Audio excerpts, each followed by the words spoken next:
What's up, everybody? Welcome back. This is day 2 of the Songwriter Hang. Today we have a surprise guest. So I didn't really have someone lined up for today, but I put a question mark in the box because I had a feeling that something was going to show up. And Meghan Pulles showed up.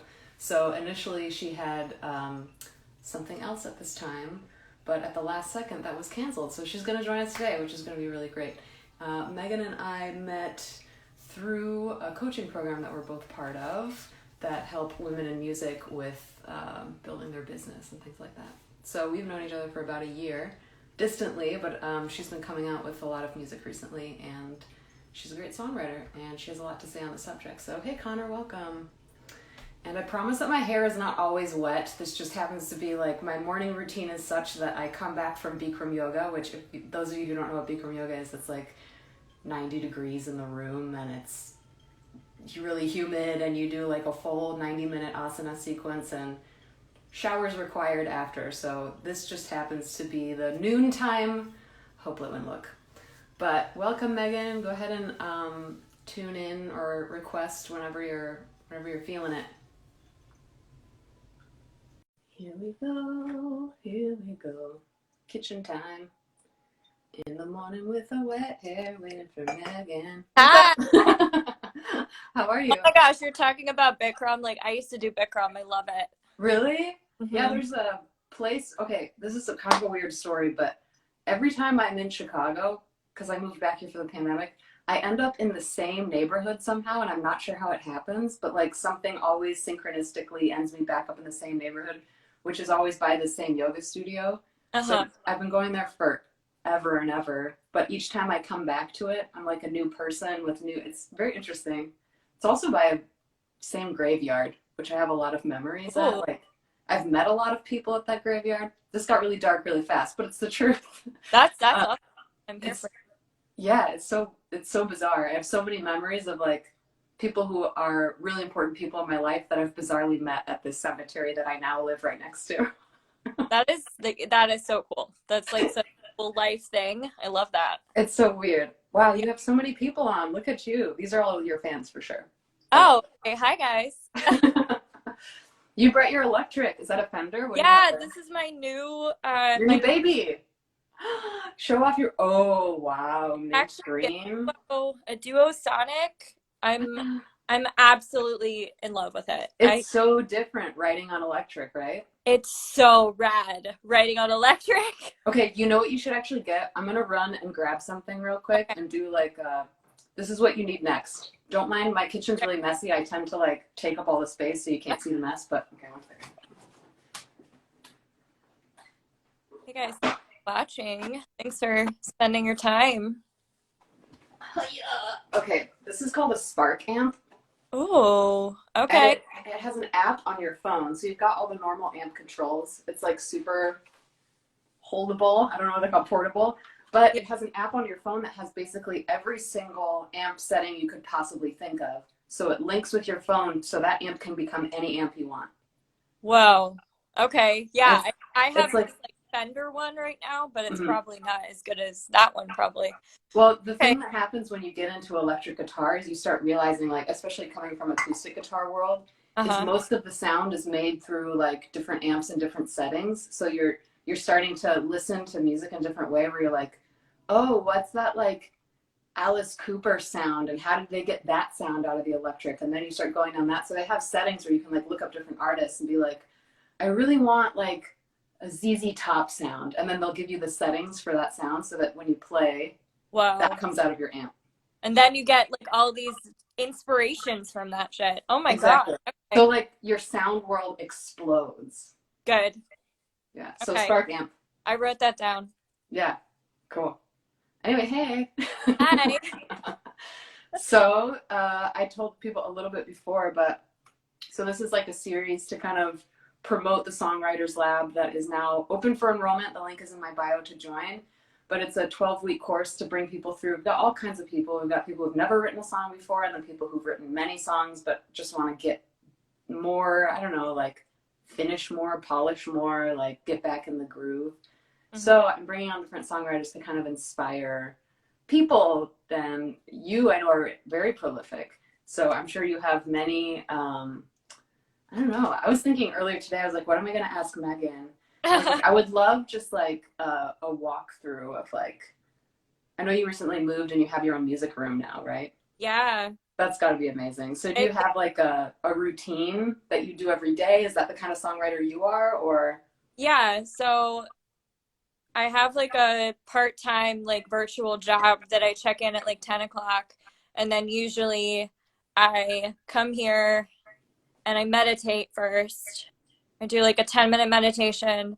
And then usually during the meditation, it's been happening. Like I've been struck with inspiration during the meditation. So then I'm like sometimes like, oh man, like don't interrupt my meditation. But like sometimes it does. And I have to write it down.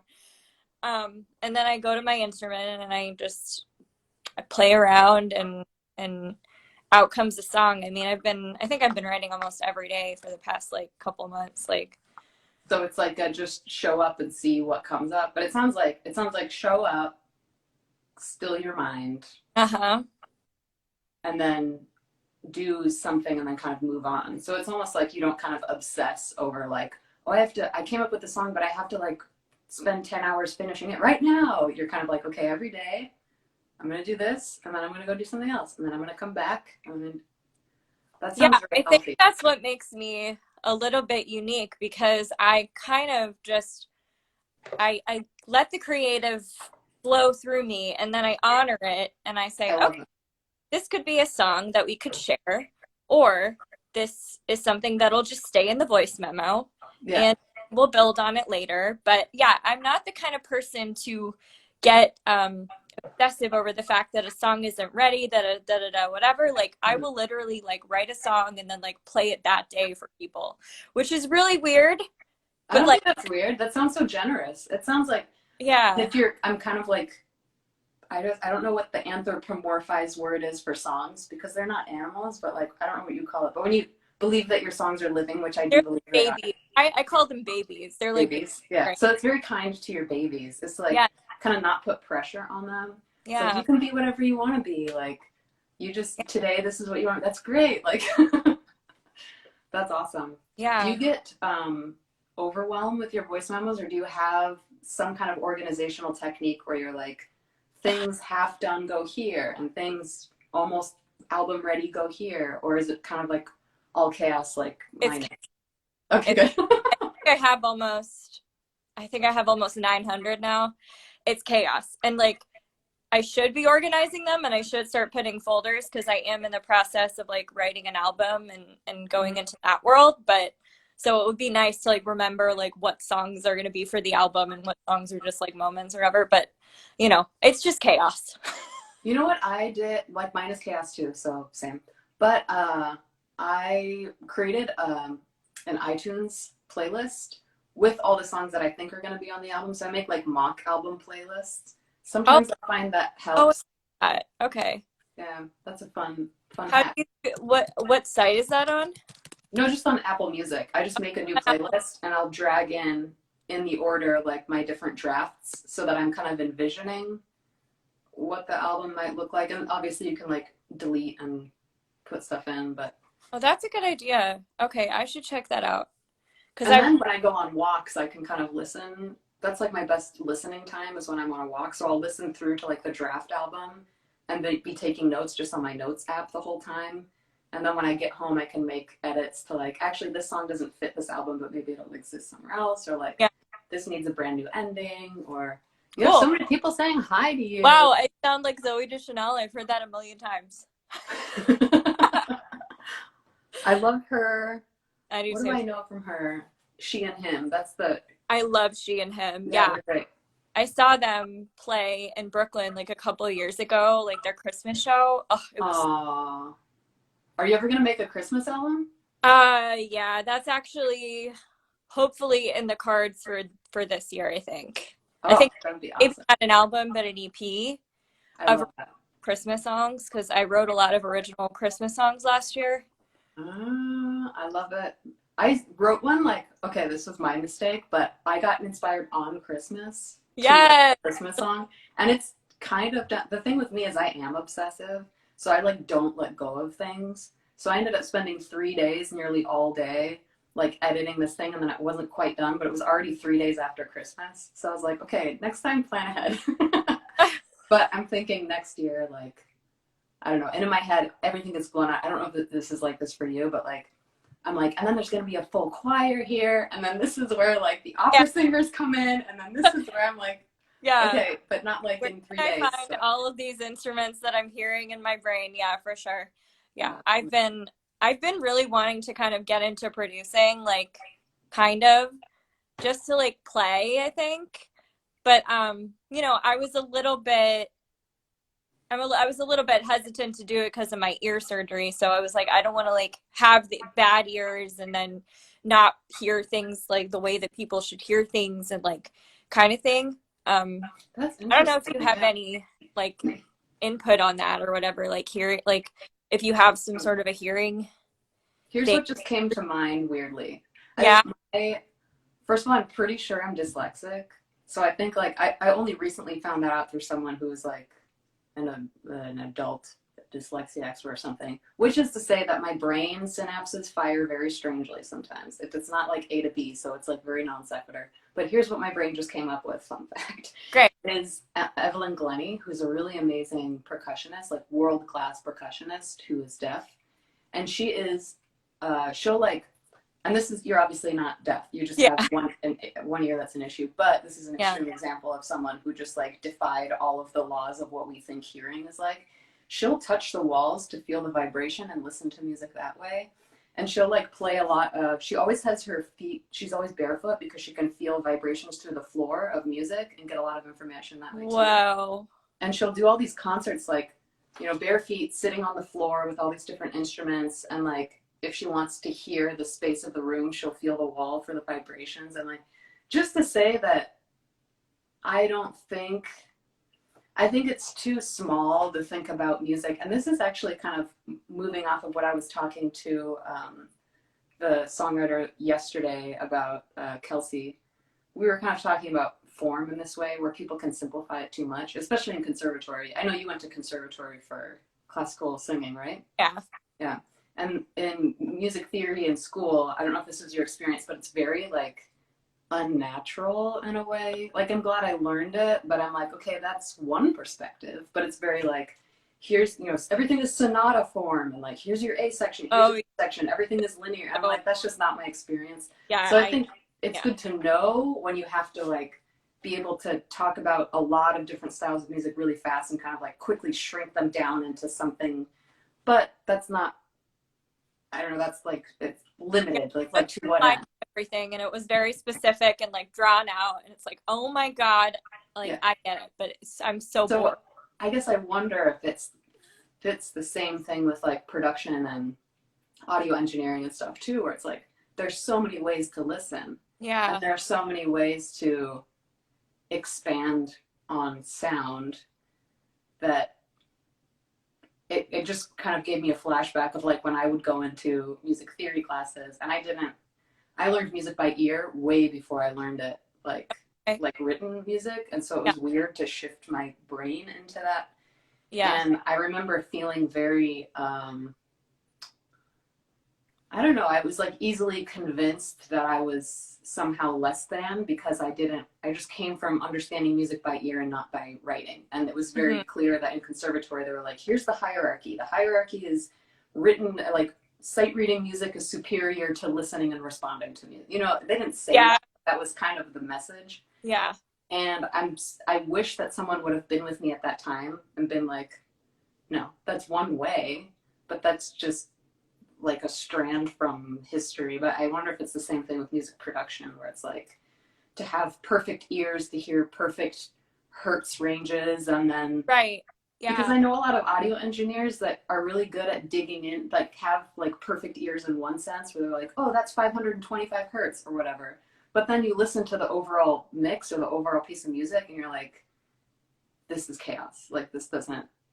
So it's like this zoom in, zoom out thing. Yeah, you've got like the technical, and then you've got like the broad picture kind of thing. Yeah, and you need to be able to go back and forth. So I wonder if, and I think too, you coming from being an artist where you're constantly seeing the bigger picture of like zooming out on the song and then going back in, it might be like I don't know what you call, like a quiver a bow in the quiver, a thing in the thing, a good thing.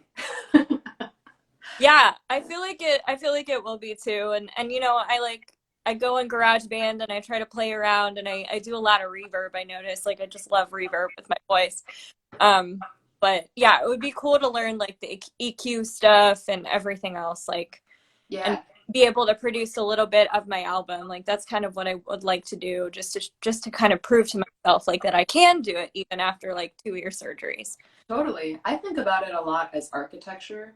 So like reverb is spaces. It's just representative of spaces. So when you were singing classical voice and stuff and like singing in different churches, Hmm. each church had a different space that Yeah, would then sorry, I got a notification that then like sends your sound. It like kind of absorbs your sound and then gives its flavor back on your sound and then gives your sound back to you with its flavor. So I think thinking like that is really fun. So you're just thinking like, oh, what space do I want to be singing in right now? And the fact that we have that all available to us, which is yeah. kind of like the amp I showed you earlier. You know, it's like what what your imagination is the play station. Yeah, and it would just be so cool to like be able to figure out the things that I hear in my head because I started hearing production in my head when I write and I'm like, okay, I think this is like the first step to like wanting to produce stuff is hearing Yeah, this stuff. yeah, yeah, totally.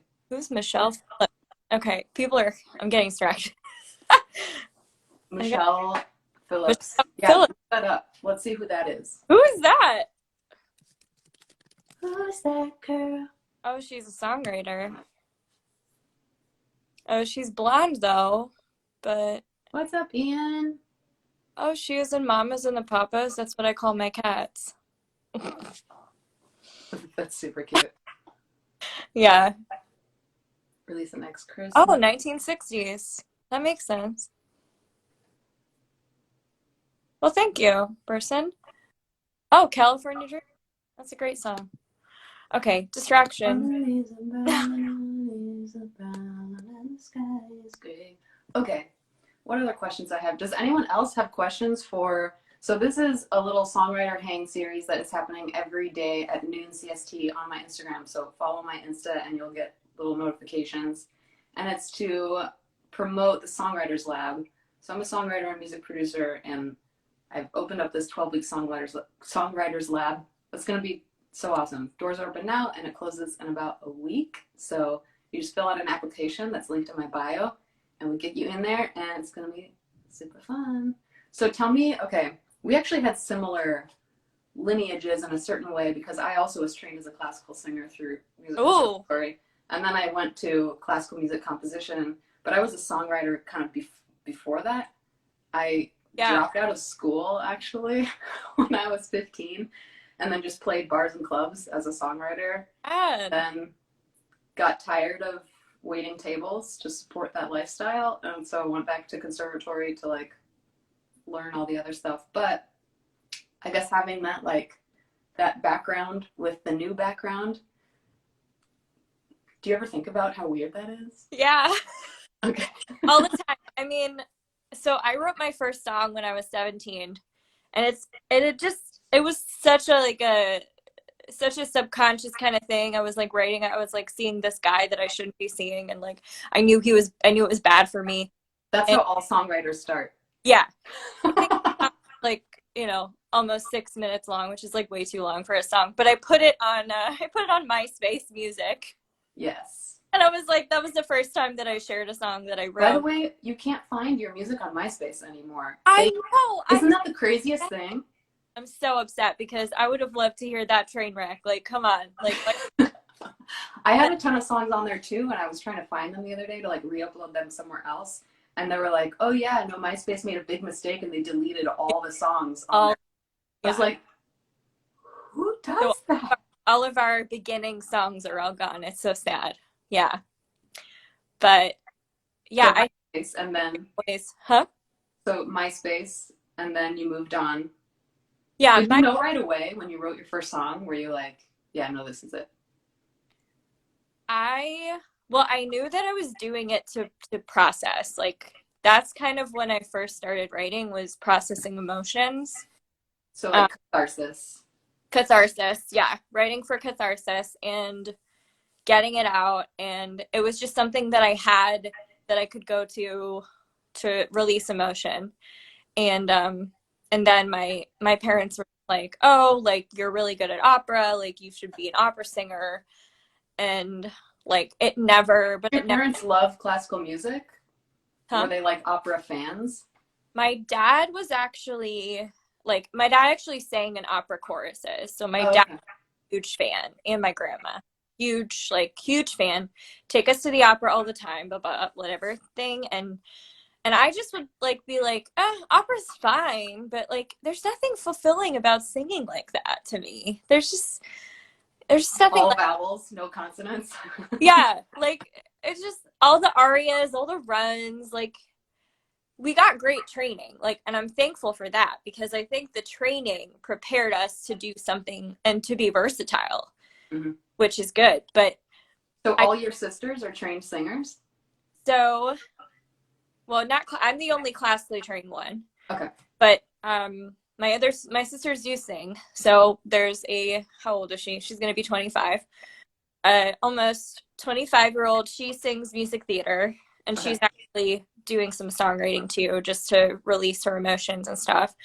And then Jenny, who lives in Silver Lake, California, she's just turned 29, and she's sang in a couple bands and stuff, but she just sings for fun. But yeah, we all sing. Silver Lake is such a vibe. Have you been there? I haven't yet. I really want to go visit her I though. feel like you'd love it. Yeah, I gotta go see her. But she loves LA. She's like an anti-New Yorker. She's like, I am never living in New York. She loves California. Where did you grow up then? I grew up in Winter Springs, Florida, which is a suburb of Orlando. Okay. So Uh, a lot of Sorry. No, I'm just Disney. kidding. I lived in Florida too, and Oh my God, of course you did. yeah, but I escaped, and I'm alive to tell the story. Yeah, we got out. That's We got out. more Yeah. than a lot of people can say. Yes, that's true. And now we have the songwriting for our personal catharsis to bring us through. Yeah, I haven't um, heard a song about Florida yet. Have you? no, but you know who has a great song about Florida is Patty Griffin. Oh, I gotta listen to It's that. just called Florida. I mean, what else would it be What called? else would it be called? Patty, okay, let's talk about your influences. Because I Uh, realize that Patty Griffin is one of like my favorite. oh, So cool. obviously Joni Mitchell forever and always. I will like worship at her. Oh, her emotional like release that she's able to do, like to take her emotions into her writing and into her songs. And her honesty. Ah, her honesty. I was just thinking the other day, this is very embarrassing, but like I have fantasies in my head all the time about like when I'm gonna meet Joni Mitchell, what I'm gonna say to her.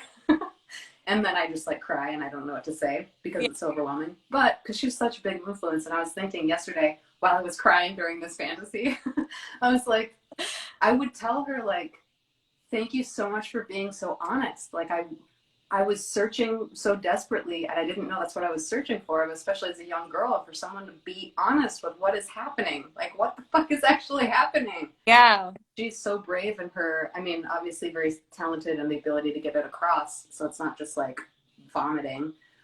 So there's a lot of skill set there, but like, I just appreciate that so much in a songwriter. I'm like, someone please just tell me the truth. Like, yeah, yeah.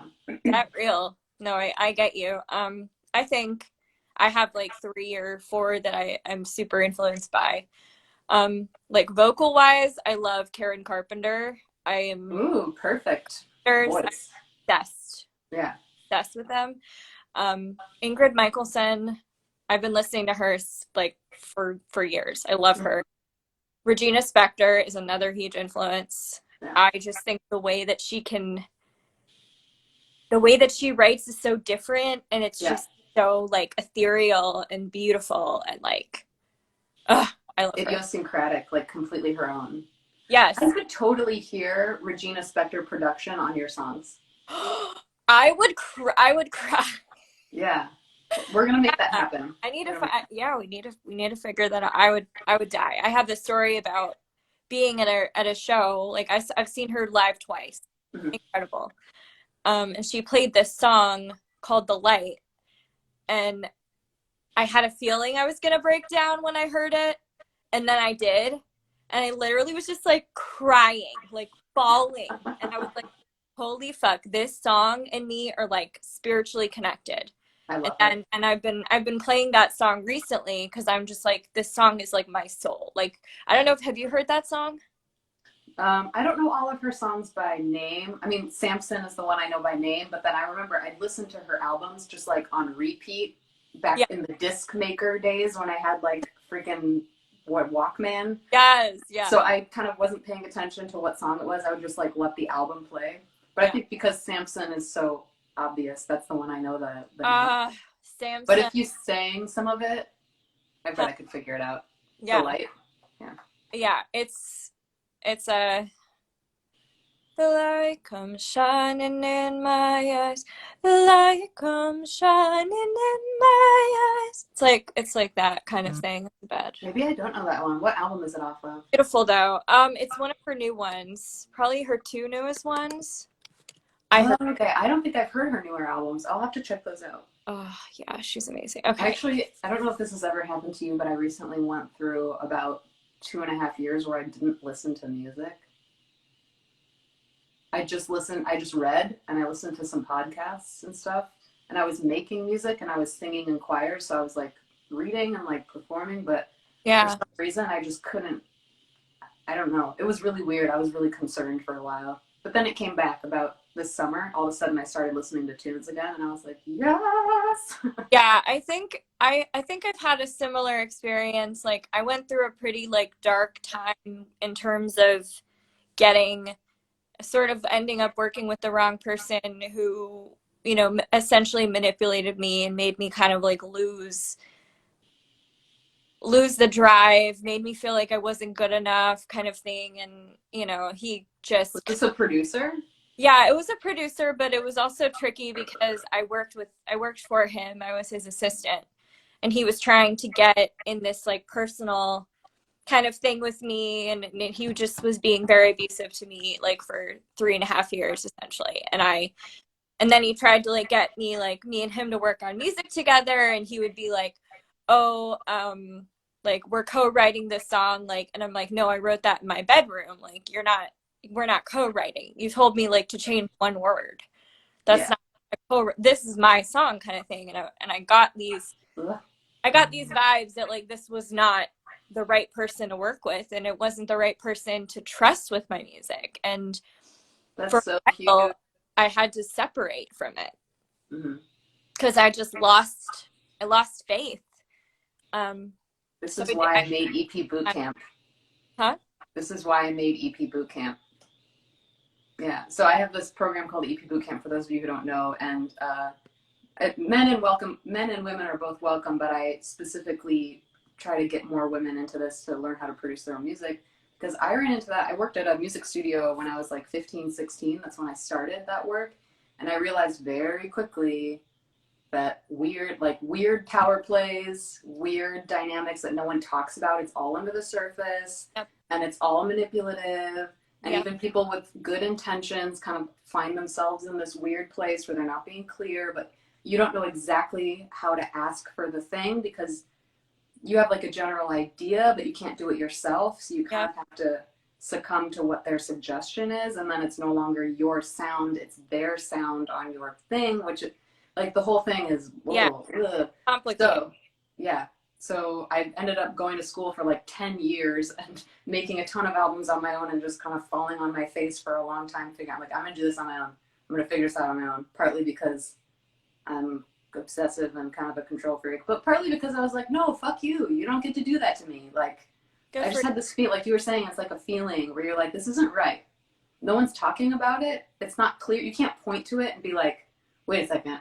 I mean, maybe with some things, but in general, it's just like a haze of confusion that they Oh, put on you. yeah, it And just you're like, why am I confused? Like, this shouldn't be didn't confused. feel this way about my art.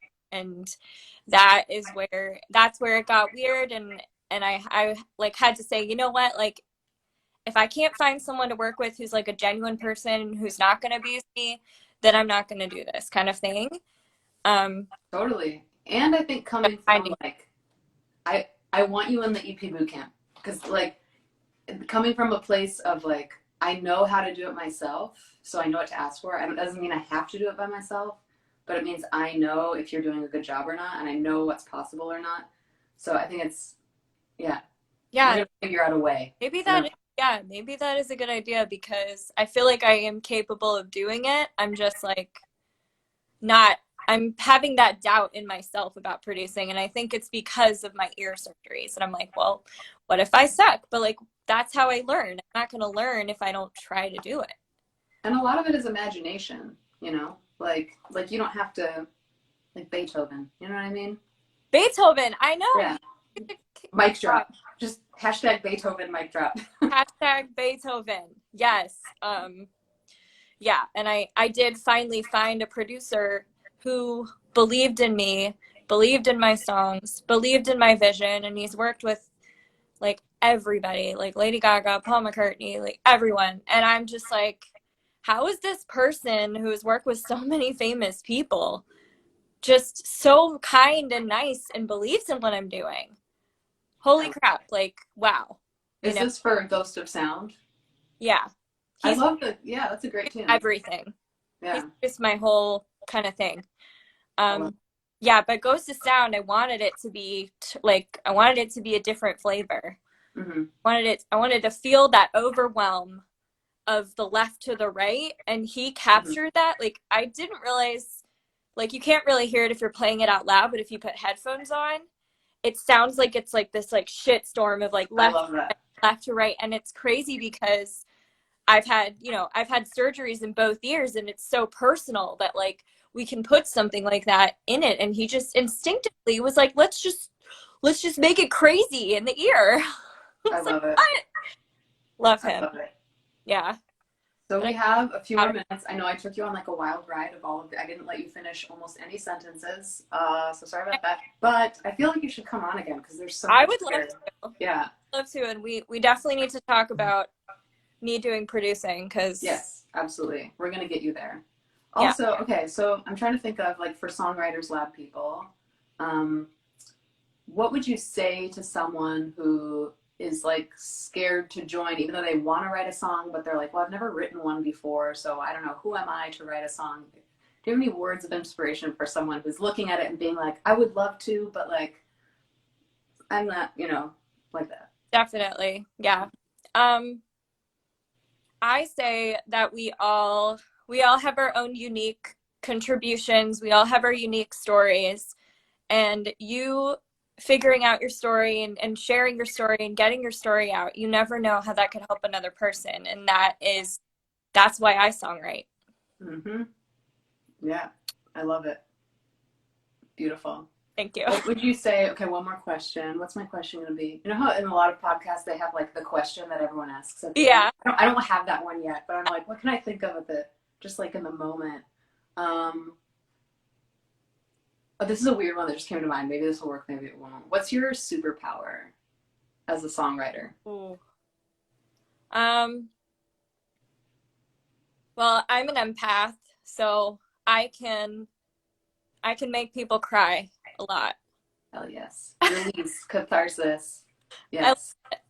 I love getting people to a place of vulnerability when they listen, and there's nothing like it. There's nothing like touching another human. I love it. Nothing like it. I can see like your outfit now, like Captain Empath. It's like Wonder Woman, but it's like. Oh my god, yes, that's like. Wait, why is that a cool album name? Captain Empath. Yeah, write that down. I'm writing it down. I love that. Or something. I love that. Oh my god, cool. Well, yeah. Thank you so much for coming on. We're definitely gonna do a part 2 because I feel like I barely scraped the surface with what we could talk about songwriting. But thank you so much, everyone. I feel like most of the people who are on are your people, so you all know where to find Meghan on her Instagram. But if you happen to be here for me, follow Meghan. She's got a really great tune out right now called Ghost of Sound, and you can go on YouTube and watch the music video, or like iTunes, Apple Music, hada hada hada hada hada. all the things. And go to follow me to find the link in my bio to sign up for the Songwriters Lab. It's going to be a really amazing time. It's 12 weeks. You're going to learn how to write and finish your own songs. And tune in every day, noon CST, to have more hangouts with songwriters, me and dope songwriters on the Instagrams. So thank you, Megan. Hey, thank you for We'll having talk really soon. Yeah. me. Okay. Yes. Have a good day. Bye. Bye.